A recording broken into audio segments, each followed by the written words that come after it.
What is up, guys? Welcome back. To get this started, the wheels and the tires have finally come in, and I'm excited, but I don't know how to feel. So just to get right into it, this is what we're running. So we got a set of Sparco OZ RTTs, and if I did my research correctly, these are discontinued. These were super hard to find. These are 5x100 with a 48, I want to say, with a 38 offset. Now, to find these, I got these out of Poland. It was the only place that they could come from. It's the only place I found a set of 4. It was the only place I could find them at all.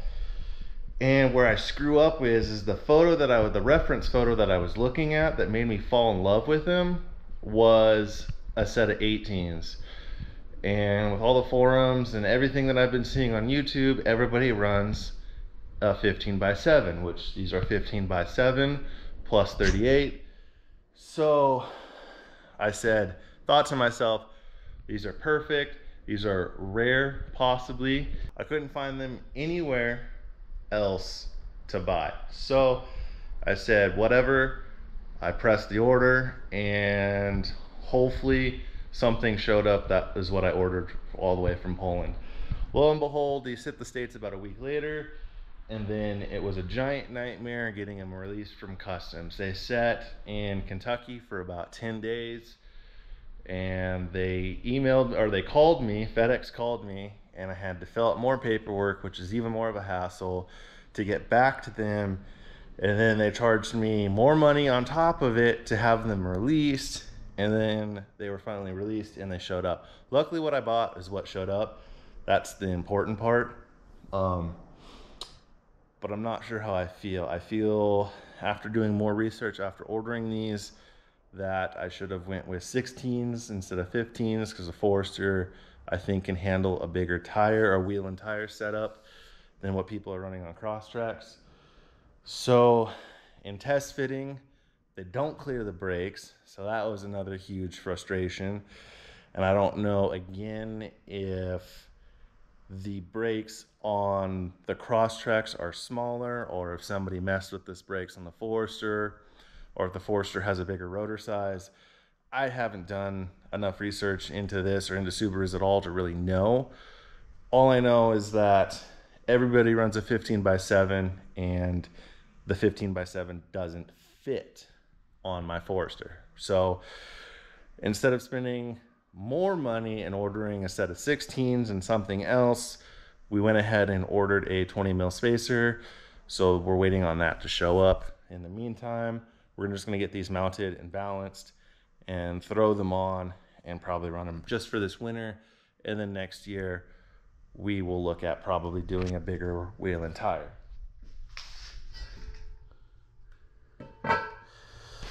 Now, on top of the frustration of trying to build a wheel and tire that's different than I've seen on every other car on Instagram and YouTube at the moment right now for this Subaru overlanding style that's around, is everybody runs a 235 75 15.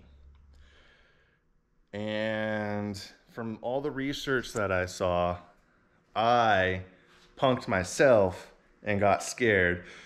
And because I didn't think anything was going to work or fit, I didn't want to do a bunch of modification right off the bat. I still wanted to try and maintain great gas mileage, which is the reason why I went with a smaller tire. I've seen people run a 215 75 15, so that's what I ordered. So we have 215 75 15 Falken Wildpeaks AT3, and these are triple peak rated. These are supposed to be lighter than the KO2s, I believe, that everybody is running, and these are also great in the wintertime. And I just love Falken, and they're a little bit cheaper than running Toyo tires. So We went with these, but again, after seeing how badly the wheels fit, we should have done a 16 and we should have done a 235. Got a little bit more meats under the car. But this is what I ordered. This is what we have right now, and I don't feel like spending another $1,200 and buying a new setup. So let's load these in the car and we will take them off in the morning and get them mounted and balanced.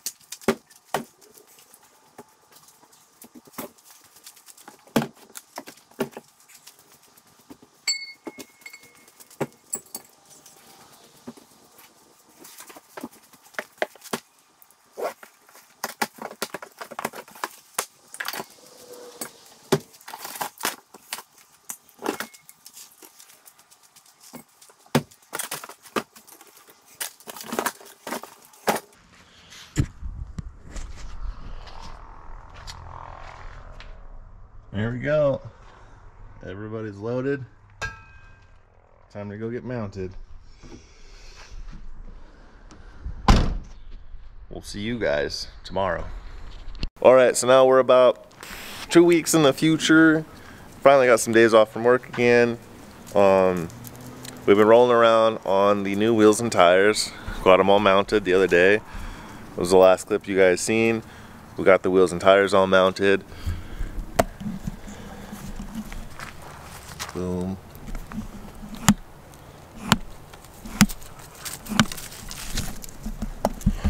Looking great. We've been rolling around on them for the last like 2 weeks now.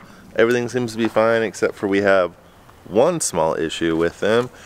They seem to be rubbing on one spot that seems like everybody has the same problem with. So we take off the fronts. So we've taken off the fronts and I'll show you guys what we're dealing with. So we're rubbing right here, as you can see.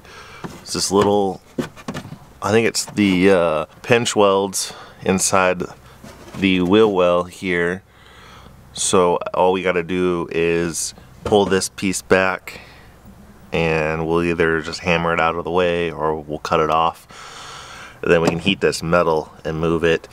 At the same time, I'm not really sure if I like our mud flaps sticking out this far because our wheels are not that wide.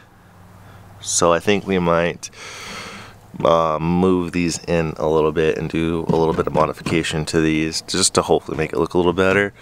At the same time, we also have new tie rod ends to put on. So we'll mark those, pull these bad boys out, and put some new ones in. So we got our package in from Whiteline. Really nice bushing company from what I've been seeing. We got some nice new beefy tie rod ends, they look like, and new ball joints, which the ball joints we'll be installing later because I'm still doing some research on a new lower control arm setup. So these we'll be installing at a different date when we figure out our lower control arms, but we can go ahead and throw these in now. Also, another problem I had was I didn't quite get a wide enough spacer when we had brake clearing issues.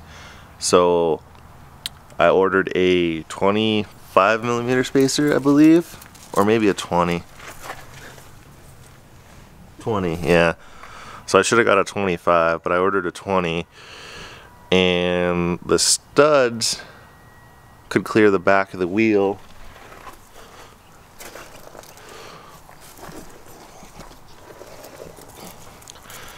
In these recesses it would work, but the nut wouldn't clear. So what we had to do is just shave the nut down so it was flush with the spacer.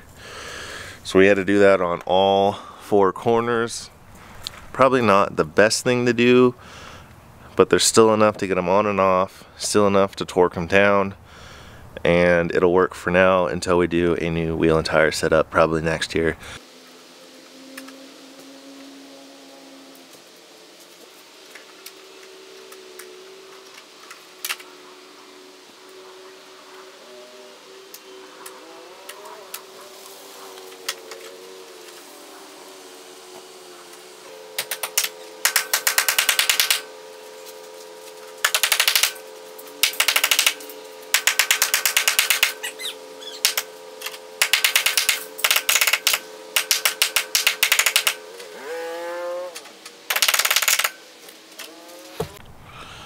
So a lot of people will just cut this pinch weld out and then re-seam seal it so it's sealed up. But I don't have any seam sealer or any sort of silicone or anything like that. So I did this twice on my Xteras and it was just fine.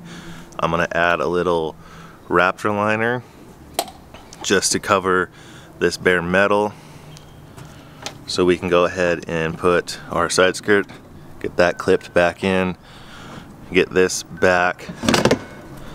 You can see where the tire was rubbing. So we got that bent back to about here, and we were only rubbing to about here, so that's enough. I'm gonna try and heat this and mold this out of the way, but it didn't work on the other side, so I ended up having to cut it out, which is fine because we're gonna, like I said, put bed liner back there. So this should be fine. So let's go ahead and get this inner fender snapped back into place.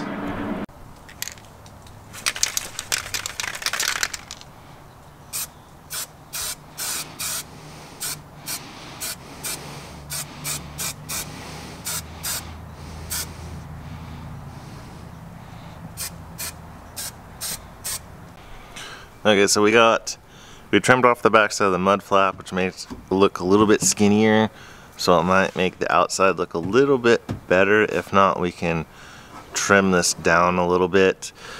We cut this section of the splash guard out, got some Raptor liner on it, and bent that back out of the way, so that cleared up a bunch of room because that stuck out to about here.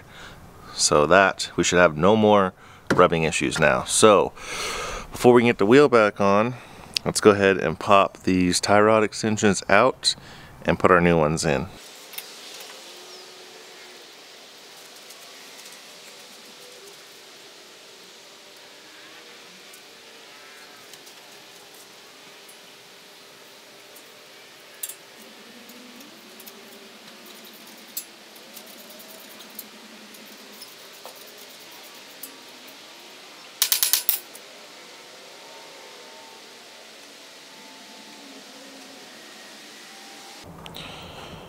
So here we have our old crusty tie rod ends, which weren't bad, but they were definitely starting to go on their way out. The other side was worse. And then we have our new Whiteline tie rod ends, which are a lot stiffer. And the nice thing is that they're yellow, so that's gonna match our theme real nice. So let's get these tossed in. Okay, now that we got that all straightened up, back in alignment, let's get our wheels thrown back on, and we can wrap this section up and move on to the next one, because we still have a lot of stuff to finish before snow flies, and we are in fall. If you can't see already, way into fall now. It's getting cold. They're even predicting snow for maybe 2 days next week. So that kind of sucks. That means we really need to get going with getting the little odds and ends done before it's going to really blow to work outside. So let's get these wheels on and see how it looks. Well, there we go. Wheels are back on. We got the rubbing issue fixed. We trimmed our mud flaps. Oh, speaking of that, we fixed the front mud flaps, but I didn't like how the rears were spitting. So what do you guys think? Where am I at here? We realigned that one, made it straight, pulled it in a little bit, and trimmed it so it wasn't as big as this one. Because I don't like the way that looks. The wheel's so skinny compared to the mud flap that it really just makes it look off. And whoever put them on didn't put them on straight. So we straightened them out, and then I trimmed off the back. So I like how this looks more.